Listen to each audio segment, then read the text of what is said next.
주니어 하면 미국의 인권운동가로 유명한 분입니다.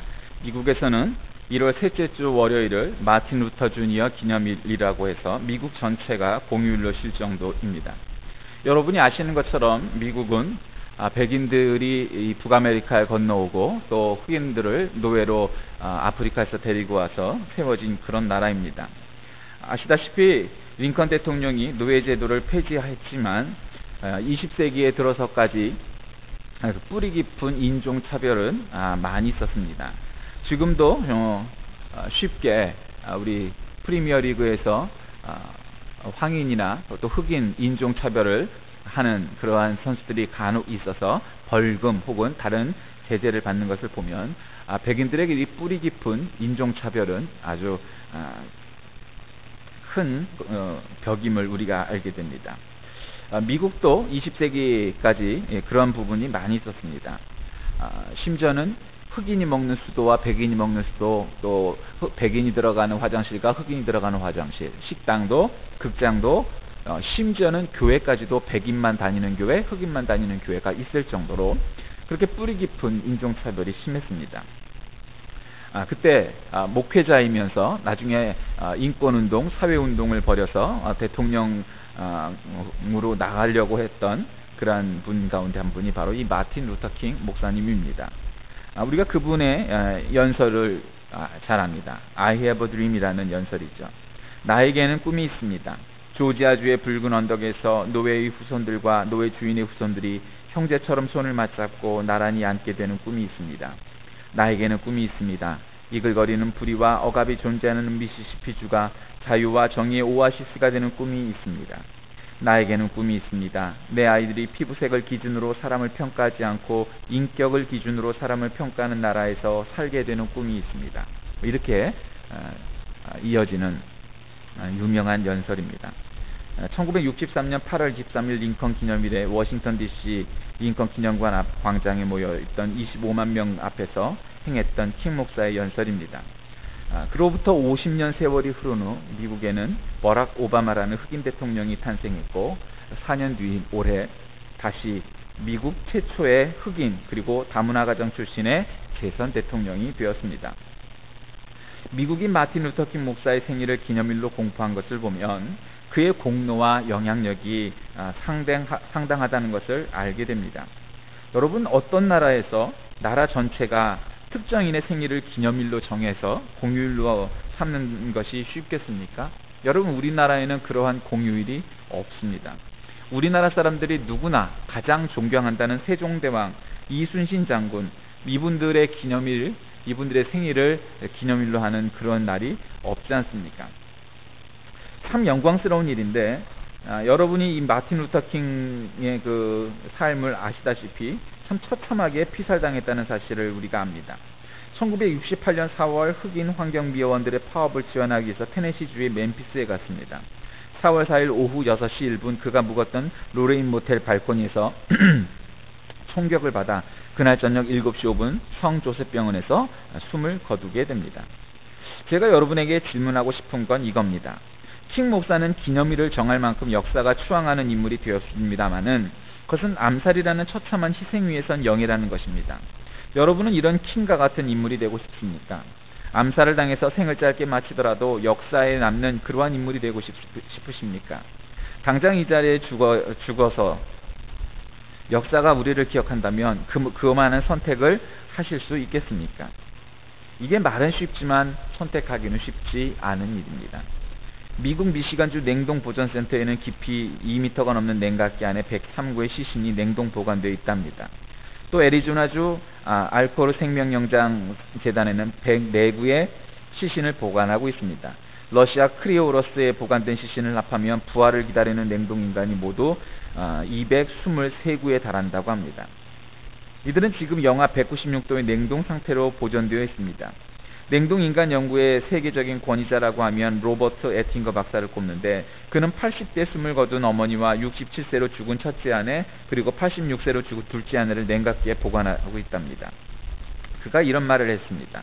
솔직해보라고. 심각하게 감염됐을 때 페니실린을 거부할 것인가? 젊고 아름답게 해줄 약이 있다면 거부하겠는가? 200년 뒤 과학기술에 의해 부활한다는 확신이 있다면 땅에 묻혀 썩겠는가, 아니면 냉동인간을 선택하겠는가? 여러분은 어떠한 것을 선택하시겠습니까? 지금도 냉동인간이 되고 싶어서 기다리는 사람이 2,000명을 넘어서고 있다고 합니다. 그리고 그들 대부분이 미국 실리콘밸리의 첨단과학 영재들이나 혹은 아주 큰 부자들이 상당하다고 합니다. 냉동인간에도 두 가지 상품이 있답니다. 전신 냉동 상품입니다. 근데 이건 좀 비쌉니다. 20만 달러가 든답니다. 20만 달러가 얼마입니까? 20만 원, 200만 원, 2천만 원, 2억 원. 뭐 2억 원이 좀 넘겠죠. 또 하나는 뇌 냉동 상품이 있습니다. 이건 8만 불이랍니다. 뇌 냉동은 뇌에 저장된 기억과 정체성만 보존하고 나머지는 인공장기나 이식으로 보완한다는 겁니다. 어쨌든 이런 상품이 있답니다. 좀 더 현실적인 질문을 해볼까요? 여기 한 사람이 있습니다. 사람은 이 사람을 아주 나쁜 사람, 나쁜 놈이라고 손가락질합니다. 사람으로 대해주지 않습니다. 이 사람과 교회에서 함께 예배드리는 것도 거부합니다. 이 사람이 헌금을 한다고 해도 욕을 합니다. 그런데 이 사람은 엄청난 부자입니다. 엄청나게 크고 좋은 집에서 삽니다. 최고가의 명품만 사용하고 최고급 외제 승용차를 여러 대 갖고 있습니다.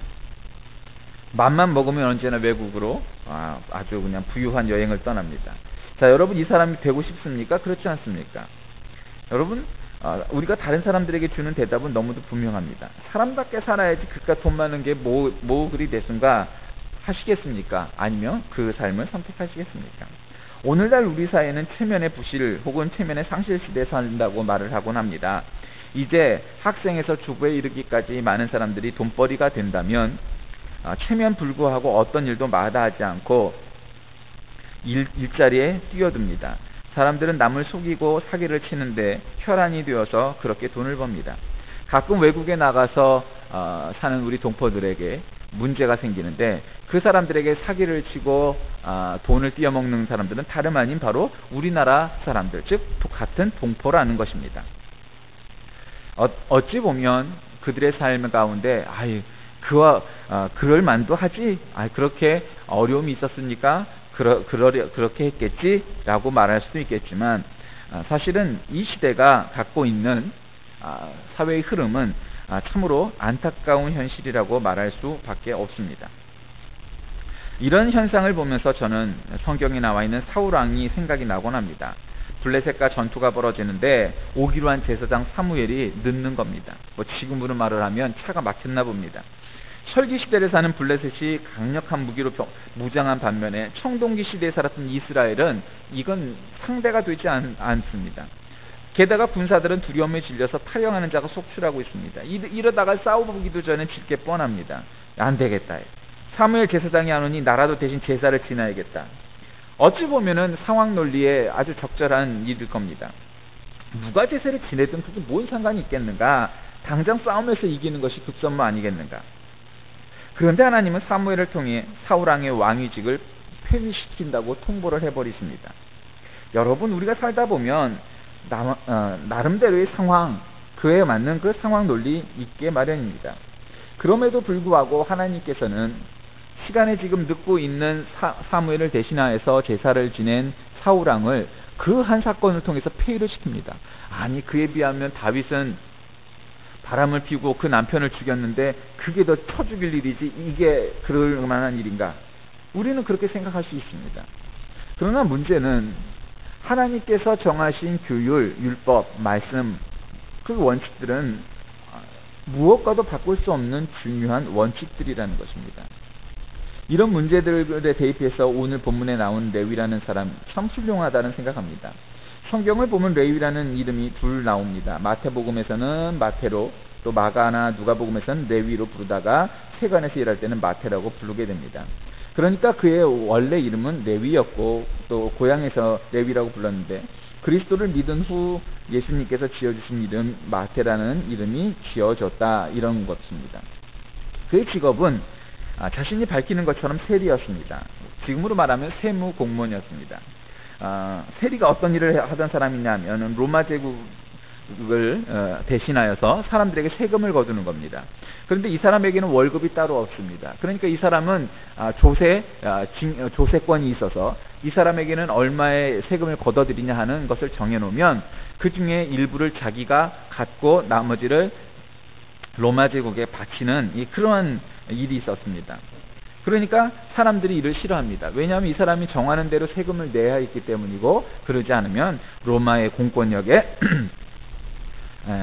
체포를 당하거나 벌을 받는 일이 생겼기 때문입니다.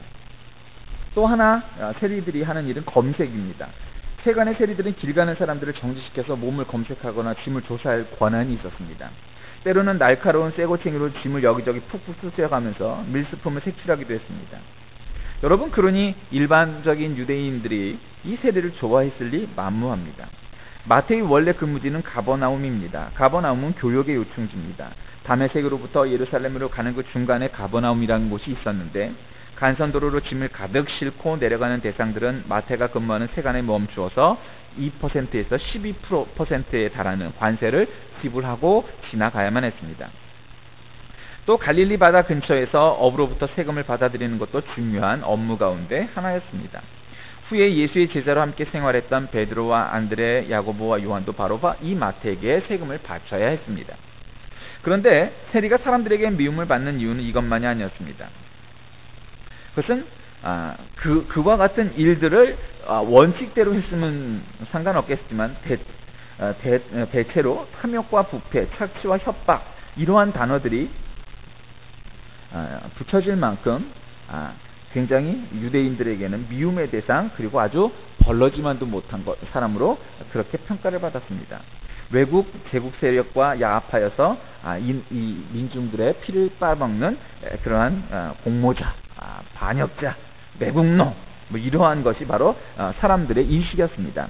그래서 성경에도 세리와 죄인, 창기, 이런 사람들은 아주 이 유대인들 중에서도 가장 낮은 단계의 사람들로 상종치 못할 사람들이라고 평가하는 그런 사람들이었습니다. 이렇게 유대인들의 평판이 이러했으니 이 사회에서 세리들이 어떻게 사람들에게 평가를 받았는지 우리가 잘 알 겁니다. 세리들은 재판장에서 증언할 자격이 없었습니다. 회당에 들어가는 것도 허락되지 않았고, 세리의 돈은 연보로, 헌금으로 받아주지도 않았습니다. 말하자면 사회적 문둥병자 취급을 받았던 겁니다. 아마 모르긴 해도 마태가 예수님의 제자단에 포함됐을 때 제자들 사이에서도 적지 않은 논란이 있었을 겁니다. 마태는 예수님의 12제자 명단 중에서 7번째로 기록되어 나옵니다. 안드레, 베드로, 야고보, 요한, 빌립, 나다나엘, 그리고 마태입니다. 이들 6명이 마태보다 먼저 사도로 부르심을 받았다는 의미죠. 이들 6은 평범한 사람들입니다. 적어도 남들에게 손가락질 받는 배신자는 아니었고, 그저 하루 벌어 하루 먹는 가난한 민중들이었지만 예수님의 제자가 되었던 사람들일 겁니다. 그런데 어느 날 혐오를 받는 가버나움의 배신자 세리가 사도들의 틈에 들어오게 됩니다. 먼저 부르심을 받았던 사도들이 얼마나 당황했겠습니까? 아니, 지금 예수님은 정의의 사도이고 새로운 왕국의 왕이 되실 분이고 이런 분인데, 아니 어찌 저 민족 반역자인 세리를 데리고 오셨는가? 왜 이런 생각 안 했습니까? 예수님을 오해하고 비난하게 하는 빌미가 되었는데, 그가 베푼 잔치상에 바리새인들 와서 예수님에게 말합니다. 이 사람 같은 이 죄인을 어떻게 영접하고 음식을 같이 나눠 먹을 수 있느냐 하는 겁니다. 그는 세리였기 때문에 부자였습니다. 큰 집에서 하인들을 부리며 살았습니다. 빛나는 황금에 유혹되어 양심을 판 결과일 겁니다. 조국을 배신하고 동족의 고열을 짜내면 짜낼수록, 사람을 속이면 속일수록, 핍박하면 핍박할수록 재산이 불어납니다. 마태라고 해서 처음부터 그러야 했겠습니까? 그런데 결국 하다 보니 파렴치범이 되었을 겁니다. 마태의 활동 무대였던 가버나움은 아까도 말씀드렸던 것처럼 교역의 중심지였던 동시에 또한 예수님 사역의 중심지이기도 했습니다. 따라서 마태도 예수님에 대한 이야기를 여러 차례 듣고 혹은 볼 수도 있었을 겁니다. 가버나움에서 예수님은 베드로의 장모의 병을 고치는데, 그 때문에 베드로의 집으로 예수님에게서 병을 고치려는 가버나움 사람들로 몰려들기도 했던 바로 그곳입니다. 그런 소문을 못 들었을 리 만무합니다. 그런데 어느 날 마태는 시몬 베드로가 예수를 따르기 위해 자신의 직업을 포기한 이야기, 지붕을 통하여 수족이 마비된 사람이 예수님께 고침을 받았다 하는 그러한 이야기를 듣게 됩니다.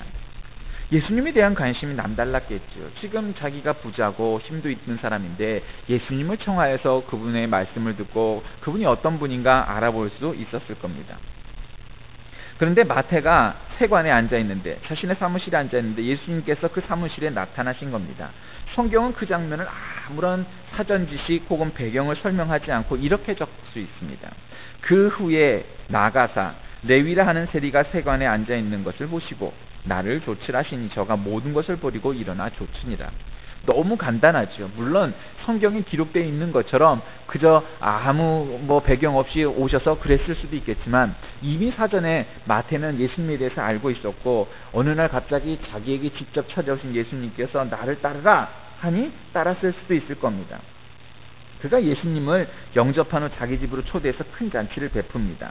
29절의 그 장면을 그렇게 표현합니다. 레위가 예수를 위하여 자기 집에서 큰 잔치를 하니 세리와 다른 사람이 많이 함께 앉았는지라. 그냥 잔치가 아니라 큰 잔치입니다.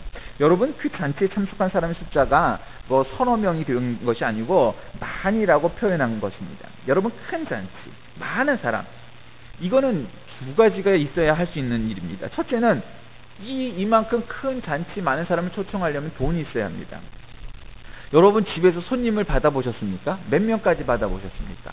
아마 웬만한 집은 한 10명, 20명 정도까지 받으면, 집들이라고 해서 그날 대단한 날일 겁니다. 며칠을 준비하고 또 며칠은 몸살이를 할 만큼 큰 잔치입니다. 그런데 만약에 그것이 한 20명 정도의 손님이 아니고 200명이라면 여러분, 얘기 달라집니다. 그러니 돈이 많이 있어야 될 겁니다. 둘째는 그 많은 사람을 수용할 공간이 있어야 합니다. 여러분, 보통 우리나라 보통 가정에 20명의 사람이 오면 마루에 앉고 안방에 앉고 상도 여기저기 나눠서 앉아야 한 20명 앉을 수 있을 겁니다. 그런데 수많은 사람이 들어와서 잔치를 벌이려면, 파티를 하려면 그만큼 공간이 필요했을 겁니다. 그만큼 집이 넓었을 거다 하는 겁니다. 그런데 그렇게 세리라는 직책을 통해서 그렇게 부를 쌓았는데 어느 날 예수님이 찾아오셔서 너는 나를 따라오너라 하니 제가 따라가겠습니다, 이러기 쉽지 않았을 겁니다. 여러분, 물려받은 재산은 처분하기도 쉽지만 자수성가한 사람들 자기 재산 내놓기 어렵습니다. 라이놀드 리버라는 신학자가 쓴 책 가운데 도덕적 인간과 비도덕적 사회라는 책이 있습니다. 그 책에 보면 이와 같은 내용이 나옵니다. 미국의 디트로이트시 하면은 자동차 도시로 유명합니다. 자동차 공장이 참 많은데 그 공장 사장들이 교회 다닙니다. 그들은 일반인들이 상상할 수 없을 정도로 많은 돈을 헌금합니다. 지금 그 교회 다니는 사람들의 모든 헌금보다 이 한 사람의 헌금이 훨씬 더 많습니다. 그래서 그 지역 교회 재정 상태가 아주 좋습니다. 그런데 놀라운 일은 이렇게 교회 출석하는 사장들이 소유하고 있는 자동차 공장의 임금이 아주 낮다는 사실입니다. 그래서 라이놀드 리버는 이런 현상을 이렇게 해석합니다. 사람들이 많은 돈을 헌금하는 것은 노동자들에게 착취한 임금에 대한 면죄부이다. 이렇게 임금을 착취해서 많은 돈을 벌었는데 일말의 양심이 있다 보니 두둑하게 헌금이라도 해서 자신들의 잘못을 탕감받으려는 심리가 그 헌금 속에 담겨져 있다. 사람들이 대개 이런 식으로 물타기를 합니다. 자기가 잘못한 거 압니다. 그리 살면 안 된다는 걸 알죠. 그런데 잘라낼 용기는 없습니다. 그러니 부차적으로 이웃돕기 성금이라도 많이 합니다. 재해 모금 성금이라도 많이 합니다. 교회 헌금이라도 충분히 하려고 합니다. 양심의 찔림을 무마하고 탕감받으려고 하는 면벌부의 성격입니다. 그런데 마태는 달랐습니다. 자기가 이리 살면 안 되겠다 생각하던 중 예수님의 부르심을 받자 두말 않고 자기가 이제껏 모았던 재산을 일순간에 포기하고 그저 홀로 예수님을 따라 나서겠다는 겁니다. 여러분, 마태를 보면서 그런 생각이 들지 않으십니까? 예수의 뒤를 따른다는 것 참 쉽지 않은 일이구나. 그렇죠. 예수님이 누가복음 12장 49절 이하에서도 내가 불을 땅에 던지러 왔다, 내가 세상에 화평을 주려 온 것이 아니라 도리어 분쟁케 하려 함이다, 이런 내용이 나오죠. 그러면서 이리 말씀하시죠. 이후부터 한 집에 5사람이 있어 분쟁하되 셋과 둘과 둘이 셋과 하리니 아비가 아들과 아들이 아비와 어미가 딸과 딸이 어미와 시어미가 며느리와 며느리가 시어미와 분쟁하리다. 왜 이렇게 섬뜩한 저주의 말씀을 하셨을까요? 이게 부담돼서 어떤 분들은 이것을 이리저리 돌려 생각합니다만은 그럴 필요가 없이 복음이 집에 들어가면 집안에 분란이 생길 수 있다는 겁니다. 어찌하면 그게 당연하다는 겁니다. 피를 나눈 가족끼리 진리와 비진리를 나누며 얼굴을 붉히게 되고 싸울 수 있다는 겁니다. 이렇듯 예수 믿는다는 것, 예수의 뒤를 따른다는 것 어려운 겁니다. 여러분이 진리와 비진리 섞일 수 없다는 것을 잘 압니다. 양다리 걸치기 안 된다는 걸 압니다. 회색 분자로 오래 살 수 없다는 걸 잘 압니다. 덮든지 차든지 해야 하는 것입니다. 우리 안에는 항상 올바름과 그릇됨이 혼재되어 있습니다. 그것은 인간이 연약하기 때문에 하나도 이상할 게 없습니다. 이상한 것은 진리이신 예수님의 뒤를 따른다는 것은 우리들이 이 두 가지가 섞여 있는 것에 대해 너무 예민하지 않다는 겁니다. 언제부턴가 너무 무감각해버려 설사 그 문제에 대해서 예민하더라도 고쳐지지 않는다는 게 다른 문제입니다. 잘못된 거다 싶으면 떨쳐내야 하는데 그냥 달고 살기 십상입니다. 매주일 와서 회개하고 참회를 하지만 그 내용들은 대체로 반복되는 그러한 것들입니다. 저는 오늘 하나님의 뜻 분리라는 제목으로 말씀의 제목을 잡았습니다. 여러분, 분리란 부정적인 의미의 분리일 수도 있습니다. 나눈다는 것이 항상 좋은 것은 아니니까요. 그러나 여기서 말하는 분리는 우리가 죄로부터의 분리, 세상으로부터의 분리, 잘못된 것, 그릇된 것으로부터의 분리, 그래서 하나님과 동행함을 의미하는 바로 그 분리입니다. 우리는 그것을 성별이라고 말하기도 합니다. 구별되는 삶, 성별되는 삶을 사는 것은 우리 그리스도인이라는 사실을 세상에 선포하는 것입니다. 하지만 이것이 세상과의 격리를 뜻하는 것은 아닙니다. 오히려 세상에 속해 더욱 그리스도인의 빛을 발해야 합니다. 직장에서의 구별되는 삶이 어렵다면 먼저 믿음으로 당당히 그리스도인됨을 선포하고 지금의 모습이 연약할지라도 믿음의 강구와 입술의 선포가 우리를 강하게 만들 수 있기에 차든지 뜨겁든지 하는 선택의 기로에서 구별된 삶을 선택하고 진리 안에서 자유함을 얻고 살아가야 할 겁니다. 이 세상의 일터문화 속에 살아가면서 크리스천 직업인들은 몇 가지를 유념해야 합니다. 지나친 구별에 대한 노력은 격리 현상을 가져올 수 있기에 구별은 되어야 하지만 격리되면 곤란합니다. 지나친 적응에 대한 노력은 동화 현상을 가져올 수 있기 때문입니다. 우리가 적응과 구별을 위해 노력을 할 때 타인을 정죄하고 자기를 의롭다 하는 바리새인과 같은 모습으로 전락해서는 안 되기 때문입니다. 그러나 그렇다 해서 오히려 역으로 분리돼서는 안 된다 말하며 우리가 오히려 거기에 적고 또 동화된다면 그것은 불가한 일입니다. 왜냐하면 그것은 하나님의 뜻이 아니기 때문입니다. 하나님이 우리를 만드시고 우리를 부르신 까닭은 우리가 죄로부터 분리되고 세상으로부터 분리되길 원하시기 때문입니다. 여러분, 하나님과 상관없는 거 끊어내야 합니다. 그것이 부정한 대물이든 무슨 어떤 일이든 간에 끊어내야 합니다. 주님이 이 땅에 오신 것은 우리 모두가 그런 끊어야 할 무엇들을 달고 살기 때문입니다. 그래서 죄인이고 병든 자고 연약함입니다. 그러기에 우리에게는 예수께서 필요합니다. 끌어낼 것이 없다고 자부하는 사람, 끌어내려 하지 않는 사람, 그 사람은 예수와 아무 상관이 없기 때문입니다. 그래서 우리에게 마태가 중요합니다. 마태가 대단한 사람입니다. 이게 아니다 싶으니까 단칼에 베어버리고 예수를 뒤따랐던 마태, 모두가 못 잡아 안달인 그 재물을 분토처럼 버리고 생명의 길을 택한 마태, 그 마태가 오늘 너무 그립습니다. 사랑하는 교우 여러분, 하나님의 뜻 가운데 분리가 있습니다. 여러분, 우리가 분리시켜야 될 것들이 무엇입니까? 우리에게 분명히 그러한 점들이 있을 겁니다. 우리가 죄로부터, 세상으로부터, 나쁜 습관으로부터, 나쁜 마음으로부터 분리될 때 하나님의 뜻이 온전히 실천되는 세상, 그리고 하나님의 자녀로 살게 될 것입니다. 이와 같은 하나님의 뜻 분리를 선택하는 저와 여러분 다 되시길 주의 이름으로 축원합니다. 기도하겠습니다. 살아계신 하나님, 하나님의 뜻 가운데는 분리가 있음을 우리가 알게 됩니다.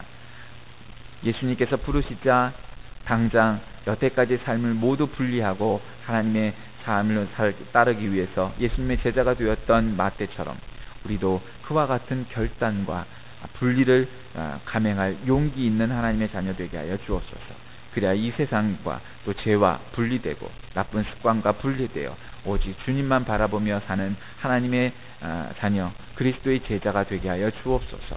예수 그리스도의 이름으로 간절히 기도하옵나이다. 아멘.